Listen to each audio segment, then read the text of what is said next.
answer is in a name. Jawabu liko ndani ya jina.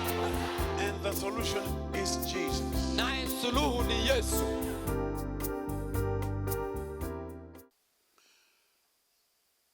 Welcome once again.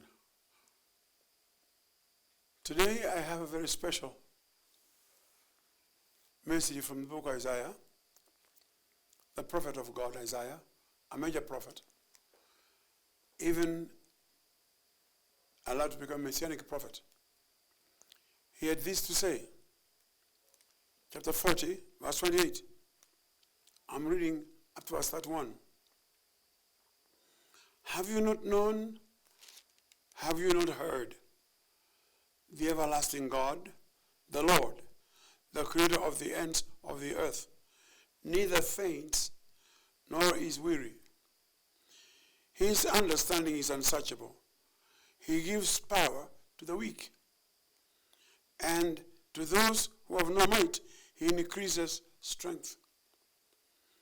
Even the youth shall faint and be weary, and the young men shall utterly fall. Verse 31 is very emphatic. But those who wait on the Lord shall renew their strength. They shall mount up with wings like eagles. They shall run, not be weary. They shall walk and not faint. Saints, my friends, I have a book here which has got the answer to every question that was, that is, that will be. The Bible. Through Isaiah, God is saying there's a possibility for everybody to be tired and give up in this walk of faith. Yes. Because Christianity, as we know it, according to the New Testament, is a walk, is a race. We run, we fight, we walk. But he says here, don't depend on the physical strength. Because even the young people who are considered to be very strong and full of energy, they reach a point where they are weary or where they can't run. It says like this, but those who wait upon the Lord shall renew their strength. In other words, this strength is renewable. What are you lost in your walk? When you had a lot of strength in your walk, at your early age of your Christian life, you were bubbling because your needs were few. Maybe you are younger. Now you have grown, you are married, you have your own family. And when you were younger, you lived a carefree life. There was no children. There was nothing to worry about. Now that you are two, believe you me, problems come with every blessing. Hear this. Even at this time, God will be with you. It says like this, only wait upon him. This word wait here must be translated theologically right. Waiting here is not keeping quiet. To wait upon the Lord means to serve him. A waiter. Serve him. And we serve him in worship. Even to renew your strength is not just prayer, it's worship. I know it is difficult to believe this, but we have been always told, go to the mountain and pray. You come back strong.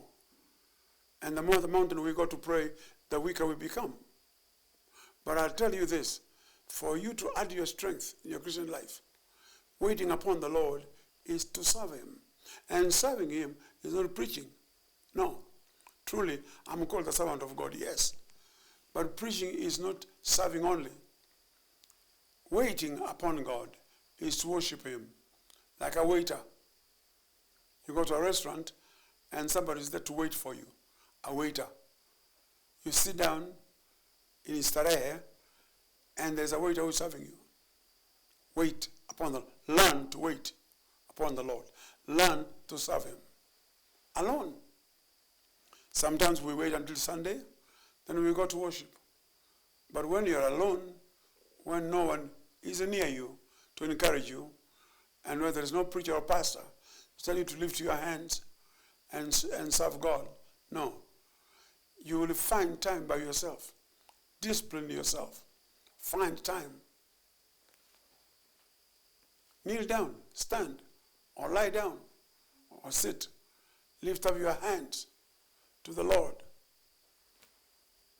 Eyes closed or eyes open. That's no problem. But serve him. Meaning what? Worship him. Worship him. And when you worship him, what language do you use? The language of the heart. If you can say 10 hallelujahs without thinking twice, believe you me, you will have done a big worship. Because it is not just you. It's not just your feelings. It is the Lord. Those who find time to minister unto the Lord shall renew their strength. Renewal of strength is not more fasting. Renewal of strength is to serve God. Serving him is not preaching. Serving him is worshiping him. You better believe it. This is what the secret is of renewal of strength. Times like these, when to the left, to the right, wherever you go, needs. Needs. Do you know that even money cannot buy what you need now? Not that you don't have it.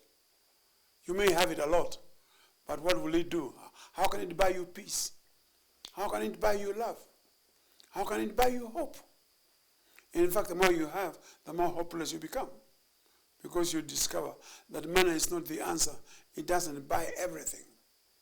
So, wait upon the Lord, meaning serve him, worship him. Here we are. You will discover there's a scripture in the Bible, Acts 13.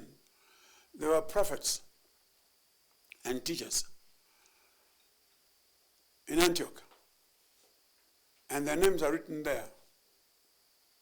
In the New Testament, the Bible says, these men ministered unto the Lord as they ministered unto the Lord.